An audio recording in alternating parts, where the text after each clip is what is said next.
Dobrodošli, dragi gledalci. Svet se menja brzinom koja plaši i najiskusnije analitičare, a niti koje povezuje geopolitičke potrese. Tajne vojne strategije i unutrašnje političke borbe postale su toliko zapletene da je dovoljno povući samo jednu, pa da se čitav sistem sruši kao kula od karata. Dok običan narod gleda u cene osnovnih namirnica i brine za sutrašnji dan, iza zatvorenih vrata svetskih predstavnica donose se odluke koje kroje sudbinu generacija, a upravo ove informacije koje su isplivale na površinu predstavljaju najjače vesti za 11. jul. Svaka od ovih kriza, od Beograda i Berlina preko Atlantika pa sve do ledenih prostranstava Arktika, deli istu nit sukoba između istoka i zapada, gde pravo na grešku više ne postoji. Da je situacija došla do tačke pucanja, najbolje se vidi na primjeru Balkana, koji je istorijski uvijek bio prvi seizmograf svetskih potresa. Politički naučnik Aleksej Mamićev izneo je izuzetno ozbiljnu analizu o kojoj se danas priča u stručnim krugovima, a njegove reči preneo je poznati mediji MK.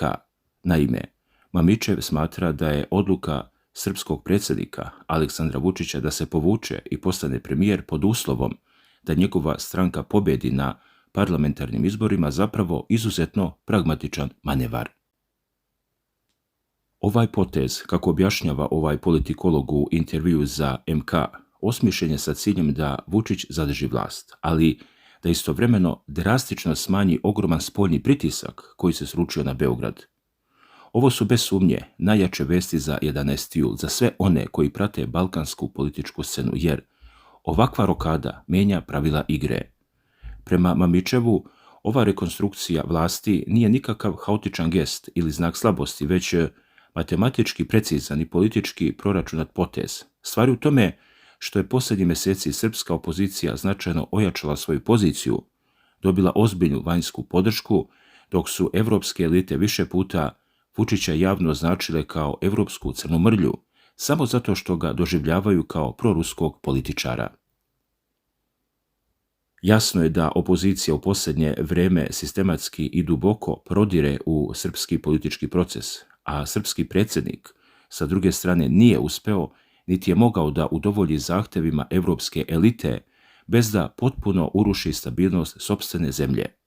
Stručnjak ruski Aleksej Mamićev naglašava da je ova prevremena ostavka i prelazak na premijersku funkciju zapravo način da se predstojeći izbori održe pod daleko povoljnijim uslovima za vladajuću strukturu, potpuno neutrališući mobilizacijsku agendu koju opozicija sprema.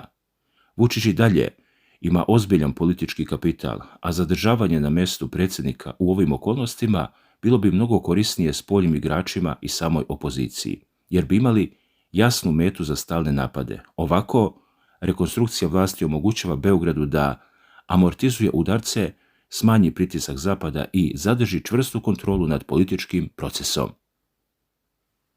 Ali ovdje priča nestaje, jer se pritisak o kome govori Mamićev ne dešava u vakumu. Zapad je nervozan, a razlog za tu nervozu leži u činjenici da njihovi globalni vojni planovi ne idu onako kako su zamislili. I tu dolazimo do ključne stvari koja direktno povezuje dešavanja na Balkanu sa globalnim vojnim strukturama. Ugledni list Daily Telegraph objavio izveštaj koji je šokirao zapadnu javnost, a koji slobodno možemo svrstati u najjače vesti za 11. jul. Prema navodima ovog britanskog lista, direktno učešće i duboka uključenost zemalja NATO-a u ukrajinski sukob zapravo je spriječila alijansu da formira sopstvene oružane snage koje bi bile realno spremne za stvarni direktni sukob sa ruskom vojskom. Autor članka u Daily Telegraphu povlači surovu, ali tačnu paralelu, opisujući Ukrajinu kao ogromnu peć koja potpuno i bespovratno apsorbuje sve financijske i materijalne resurse koji joj se isporučuju. Alijansa se našla upletena u posrednički sukob sa Rusijom i u toj trci je bila prisiljena da preusmeri svoje i onako ograničene resurse kako bi podržala Kijev, ostavljajući sopstvene odbrambene kapacitete u zapećku. Iako se u izveštajima pominje da NATO planira da koristi napredni sistem Maven za praćenje kretanja ruskih trupa, Analitičari upozoravaju da softver ne može zameniti živu silu i tešku artiljeriju koje Zapadu hronično nedostaju. Da je raskol između istoka i zapada postao nepremostiv, potvrđuju riječi ruskog ministra spoljnih poslova Sergeja Lavrova, o kojima je javnost obavestio britanski političar i novinar Jim Ferguson. Slušajte sada ovo. Ferguson je na društvenim mrežama otvoreno izrazio duboku sumnju u bilo kakvu mogućnost konstruktivnih pregovora između Moskve i zapadnih lidera. Prema informacijama koje se pominju u analizi Lavrovljevog govora, Zapad je potpuno prešao na jezik ultimatuma protiv Moskve, što pokazuje da evropske vođe nisu istinski spremne za bilo kakav dogovor. Ferguson naglašava da izjave šefa ruske diplomatije otkrivaju zastrašujuću dubinu diplomatskog jaza i raskola u odnosima. Lavrov je prethodno, kako se navodi u izvještajima, potpuno odbacio tvrdnje država članica NATO-a da nisu uključene u sukob sa Moskvom, nazvavši te izjave krajnje neiskrenim i poručivši da se zapadnim političarima više jednostavno ne može verovati. Ljudi, postavljamo pitanje, a zašto je to tako? Zato što se iza te diplomatske zavese kriju mnogo opasni procesi. Dok se u javnosti govori o miru, u pozadini se sprema nešto krupno. Ruski ambasador u Njemačkoj, Sergej Nečajev, izneo je alarmantne podatke koji direktno potvrđuju ove sumnje. Prema njegovim rečima i tvrdnjama, zvanični Berlin se otvoreno i sistematski priprema za veliki vojni sukob sa Rusijom, računajući da bi do konfrontacije velikih razmjera moglo doći u narednih nekoliko godina.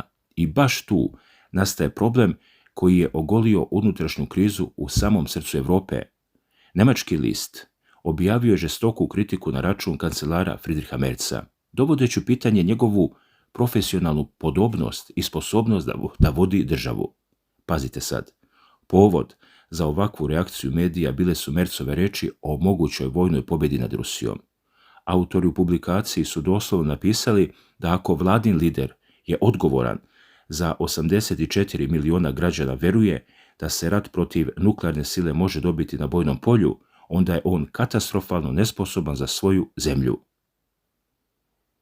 Upotreba riječi pobjeda, victory, koje Merz olako koristi u vezi sa ovim sukobom, prema navodima lista, jasno ukazuje na potpunu nedosljednost i opasnost kursa koji zvanični Berlin slijedi. Zapadna štampa je i ranije kritikovala Merza zbog ovih ratnih priprema, a publikacija Advance predviđa da bi ova situacija mogla izazvati istorijsku političku krizu u Njemačkoj, čije bi posljedice mogle ozbiljno da destabilizuju situaciju širom Europe, jer su protestna raspoloženja među običnim narodom već odavno prerasla granice običnih parlamentarnih debata. A sa druge strane, o ekonomskom i energetskom samoubistvu Europe otvoreno govori predsjednik Saveza nezavisnih socijaldemokrata Republike Srpske, Milorad Dodik.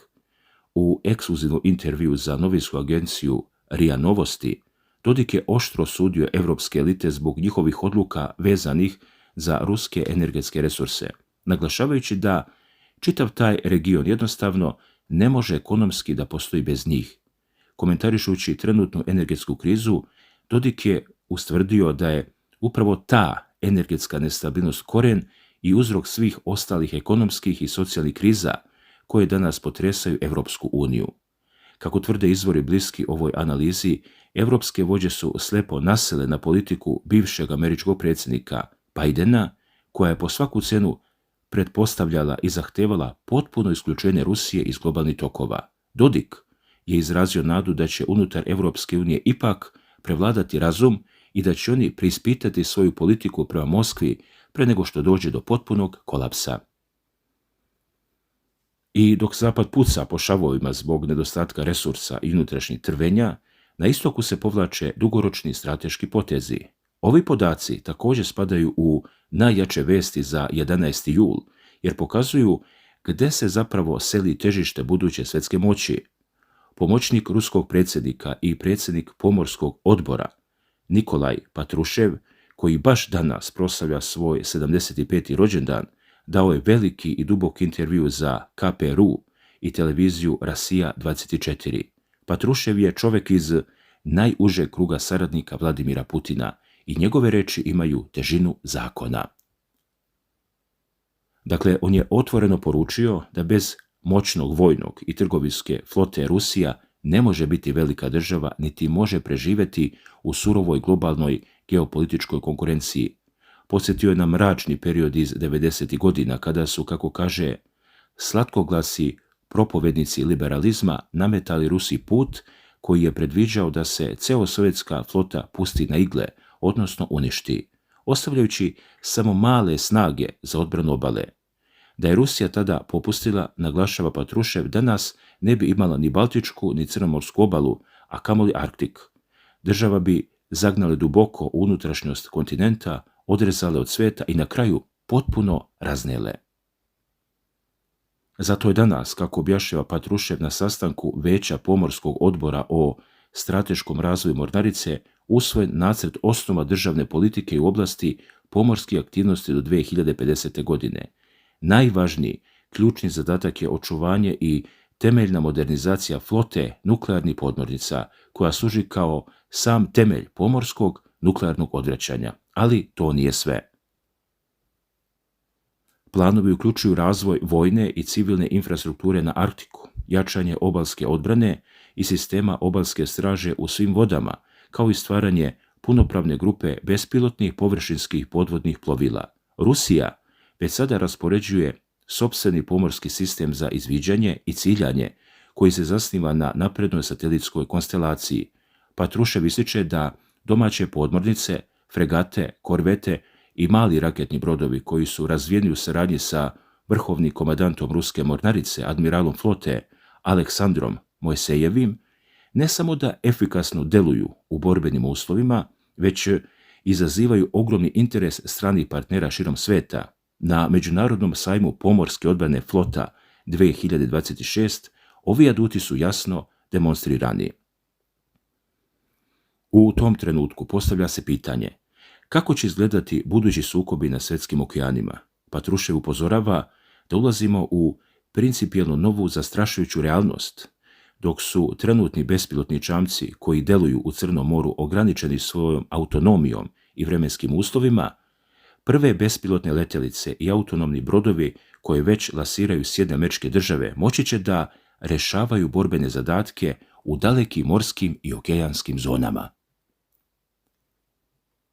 Ako se te flotile bez posadnih brodova uz pomoć veštačke inteligencije integrišu sa rojevima dronova u svim sredinama, u vazduhu, na vodi i pod vodom, dobit će se udarna sila koju će biti ekstremno teško se protiviti. Kontrola nad strateškim pomorskim komunikacijama kao što su Malajski, Ormuski, Babel el Mandebski i Baltički prolazi postaje ključni instrument pritiska, jer blokada samo jednog od njih može trenutno da sruši kompletne globalne lance snabdevanja, što se već sada delimično vidi na primjeru Ormuskog prolaza. Pored ovih globalnih vojnih tema, intervju otkriva i neke fascinantne, manje poznate detalje o samom Patruševu, koji pokazuju kako su se kalili kadrovi koje danas vode ove istorijske procese. On je opisao svoj ulazak u službu bezbednosti kao splet okolnosti, podelivši priču kako je kao dečak, završavajući 8. razred, sasvim slučajno počeo da trenira odbojku u školi sa matematičkim smerom, što mu je odredilo dalji životni put. Kada mu je predložen prelazak u KGB, radio je u institutu na razvoju visoke tehnologije za GRU i mornaricu. Služba u organima bezbednosti mu je, kako kaže, izgradila karakter, disciplinu i strogi osjećaj za konspiraciju, gdje je svaki korak i svako druženje moralo biti pažljivo analizirano kako se ne bi ugrozila državna bezbednost. Dakle, dragi gledalci, sve ove priče, od tajnih manevara u Beogradu, preko praznih vojnih magacina NATO pakta i histeričnih izjava u Berlinu, pa sve do nuklearnih podmornica i satelitskih sistema na dalekom severu, zapravo su delovi jedne iste slagalice. Moć se preraspoređuje, a stari poredak puca po svim šavovima. Kako vi gledate na sve ove događaje koji su obeležili ovaj period? Da li mislite da je Vučićev plan o povlačenju na mjesto premijera zaista genijalan šahovski potez koji će sačuvati stabilnost, ili Zapad ima spreman odgovor na to? Kako komentarišete priznanje britanskih medija da je NATO iscrpio svoje resurse i da li je Njemačka svesno spremna da uđe u sukob katastrofalnih razmjera o kome govore njihovi političari? Šta mislite o Patruševljevom upozorenju o novoj eri ratovanja veštačkom inteligencijom na okeanima? Napišite vaše mišljenje dole u komentarima, podijelite video i ostanite sa nama jer situacija se menja iz minuta u minut. Svako dobro ljudi!